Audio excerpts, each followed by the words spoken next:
Okay, what's up, everybody? Welcome back to Watch Darius TV. I'm back with another review, and this one is of The Handmaid's Tale, Season 5, Episode 6.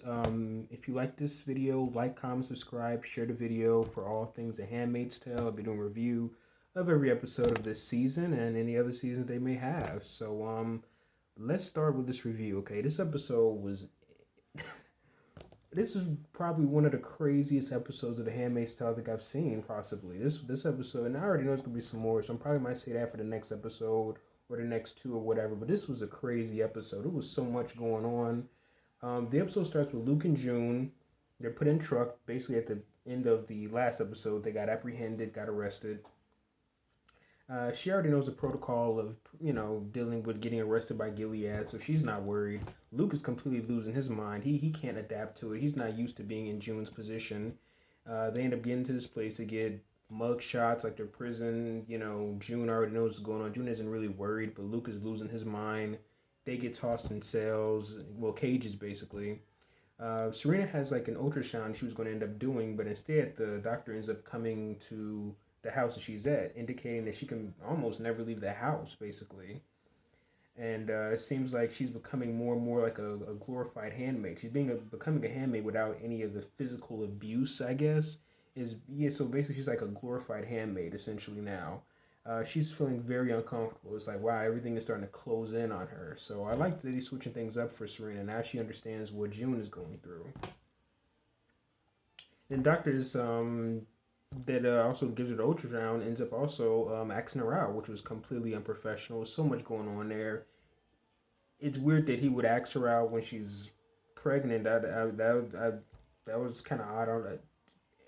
I don't know. Okay, her husband just died, so she's dealing with that. And I'm assuming that she would have to be in some type of position to have to find a husband because in Gilead everything goes with you got to be the man has to have a wife, the wife has to have a man in order to have a position of power, I guess, in Gilead. So there's so much to unpack there. Lydia finds out that Esther is pregnant and she's also alive too, so that's good. She was able to survive that uh, murder suicide ordeal she was trying to pull a few episodes ago. And Lydia asks Esther, and I believe that this is well, we also need to find out something else happened to Esther also in this episode. Lydia asks Esther if Mr. Putnam like made himself become attracted to her, basically trying to sort of say that did she try to tempt Mr. Putnam into having sex with her, sort of almost already trying to give make it seem like the men are not wrong at all in the situation. She's so used to having to defend the evil men of Gilead. She wanted to first make it seem like that this guy attempted to basically force himself on you or something like that. So and she tells her straight up that he forced himself on her and did what he did. So and Lydia claims that she's sorry about it and stuff like that, even though stuff like not this has been going on, but to some extent this type of stuff has been going on in Gilead for years, as we can see throughout the Handmaid Tales TV show. And Lydia apologized to her, but Esther knows that she doesn't mean it, and Esther completely has a meltdown. I believe this is kind of almost the second time something like this happened to Esther. I believe in the last season when we first introduced her in the beginning of season 4, I think it was, that she had an older husband and they ended up killing him and feeding. I forgot what happened in earlier in last season, but she had a similar indication where a man was forced himself on her, I believe, and then June had him killed or something like that. I forgot. So this isn't. I don't think this is the first time this has happened to Esther. Well, yeah, it actually is the first time it happened beyond the rules of Gilead. This was a Mr. Putnam just straight up took advantage of her. It wasn't within the laws of Gilead, so I guess that makes this situation different from what happened when we first saw her in season 4. I believe I don't really remember a whole lot from season 4. I kind of forgot. Sorry about that. Then Lydia tells Lawrence about Esther. Her. I don't even know if I can even say the word. YouTube has gotten so weird. I don't know if I can say the word, so I'm just gonna say her assault. And Lawrence says, Lawrence is so nonchalant about everything. He says that it was no crime within the laws of Gilead. Now Lydia wants to, defend all the women of Gilead after this whole murder suicide situation happened. And Lawrence tells her to watch her tone, indicating that she has no power. And but Lawrence knows that something isn't right about this. But for some odd reason, I guess he didn't want to prove Lydia to be right. So, he definitely knows that something isn't right here. Within the laws of Gilead, they have certain things set up where the husband and the wife pick the handmaid, and they set up a ceremony for the man to impregnate the um the handmaid, but is obviously only for procreation, whereas Mr. Putnam just did it all out of pleasure. And so that was definitely the law that he screwed up on. I mean, that was the law that he broke basically within the laws of Gilead. So yeah, that was interesting. I like to see the laws of Gilead sort of show what are they not, what do they not allow. So I would like that this episode happened to show that the consequences that these people were trying to, take advantage of their positions of power. So I like the way this episode ended up indicating what they are obviously not allowed to do in Gilead. Let me see. Luke and June are put in cages, and they're trying to figure out who these guys are since they believe they're not Gilead, but these are some men that were working in no man's land. So I'm guessing, I'm not sure who they were. They were just, I don't know. I'm not still not really sure who these guys are. I don't think they were Gilead. I think that's what June said. But anyway, June is calm about her situation. She's used to being in prison. Like I said, Luke, he's not used to it. So she has to calm him down, and they comfort each other. That's most of this episode, is them comforting each other and trying to, well, mainly June trying to calm Luke down because he's just a regular civilian. He's not used to all this craziness that Gilead does. But so she has to calm him down because she's used to. This isn't new to her. She's been through this crazy stuff before. So, um, Serena and Mrs. Wheeler, they talk in the kitchen, and it seems like Mrs. Wheeler is the one to try to pair up Serena with the doctor. It seemed like, because Serena was definitely kind of uncomfortable about the gynecologist sort of trying to hook up with her, and he just like, something seems odd about that. But Mrs. Wheeler was the one that was seemed to be kind of almost behind it, wanting this to happen. And Mrs. Wheeler feels that she needs a husband because she's a widower, and she doesn't have, and she needs somebody to help her take care of this kid. And Mrs. Wheeler becomes more controlling, as we see in this episode, and Serena is now officially, I believe, a handmaid in this episode. Now she completely knows her position, that she has no power anymore. Serena suggests she may not want to get remarried, which is kind of funny because I think that's the same thing Lawrence said. So they're trying to sort of change the rules of Gilead. Hey, they may not want to get married, but they know that within the laws of Gilead, you can. You just need a family, and you need a handmaid and all this other stuff like that. And she tries to think that she doesn't want to do it. I guess almost like the more she's in Canada, the more she's starting to pull away from the rules of Gilead, and that's what I kind of think it is. She's becoming used to becoming a more of a regular civilian, but she's still connected to Gilead, so she can't do whatever she wants. And then Mrs. Wheeler just ends up sending her to her room. So now, like I said, this episode, she officially is now a handmaid, basically. And she's sent to her room. She realizes that she actually has no power, or she doesn't have the illusion of power that she thought she had. And it seemed like her dream that she once had is now completely turning into a nightmare. So she's becoming the same person she used to sort of inflict her power on, which is pretty ironic. June is she's fingerprinted while she's in her cage. Then they try to fingerprint Luke. Luke tries to leave, but he ends up getting the crap beat out of him. So that's a negative there. Mr. Putnam and Lawrence,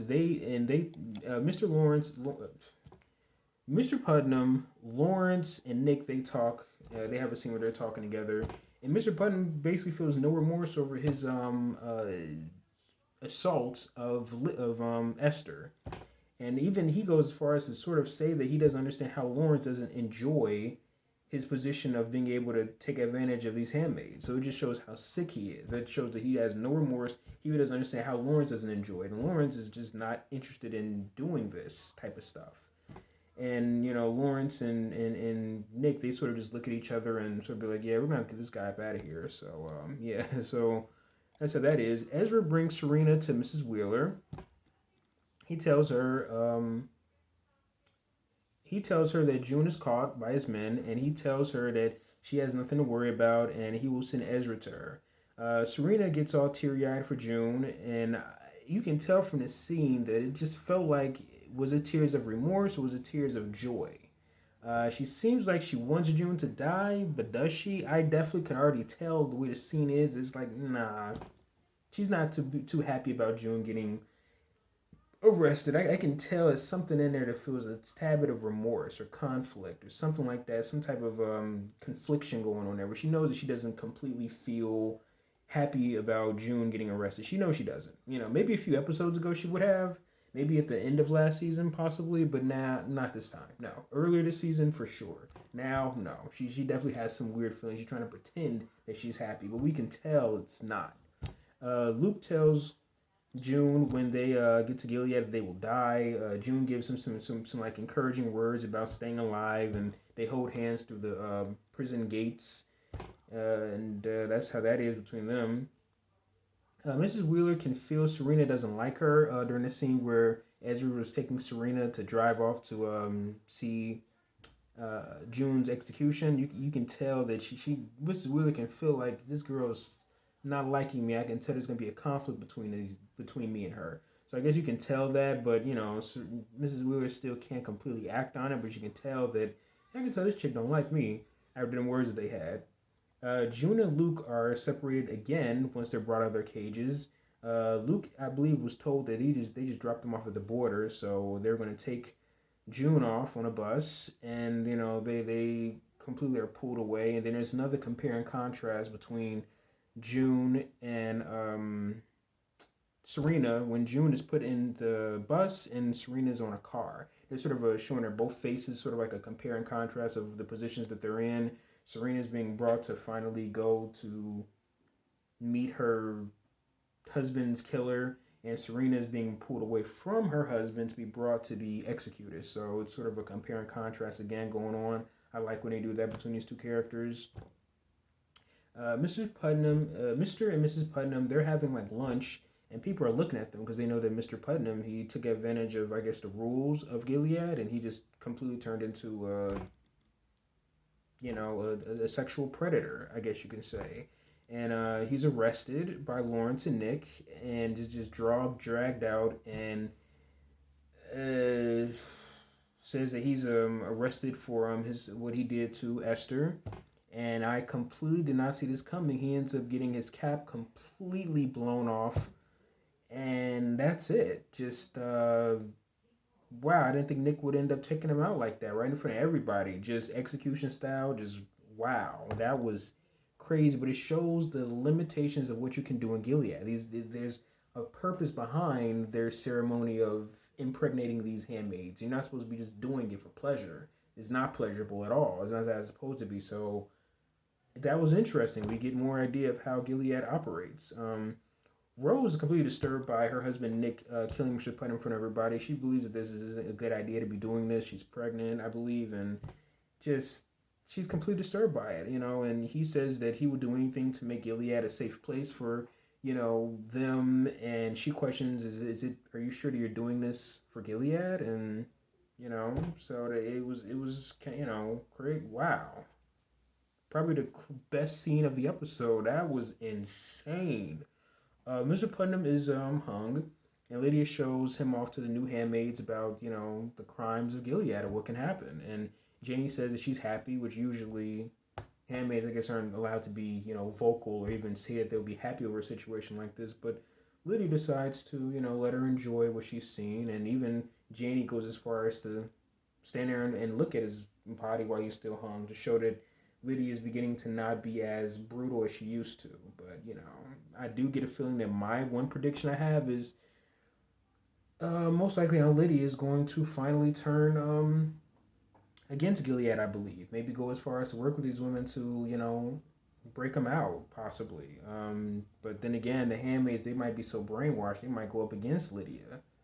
So that would be kind of crazy. The same women that she molded to be handmaids, she tries to save them and they turn against her. That could happen. So that's sort of my prediction I might have.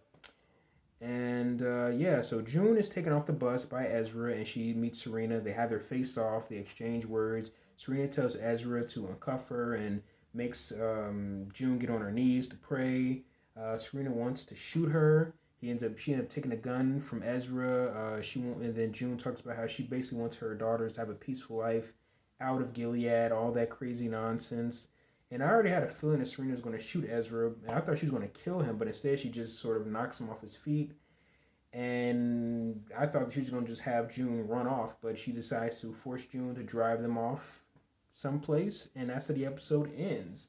So now it seems like most likely Serena will be working with her team. She just can't accept. She just does not want to be in Gilead anymore. Doesn't want to work with them. She just wants to get out of here and just live a normal life because she definitely doesn't want to go through what the handmaids go through, what she put these women through. So I believe that most likely in the next episode, she's going to begin to work for the team that she was originally against. And I don't think that's going to work out for her well, but she definitely could tell that she don't want to be no handmaid.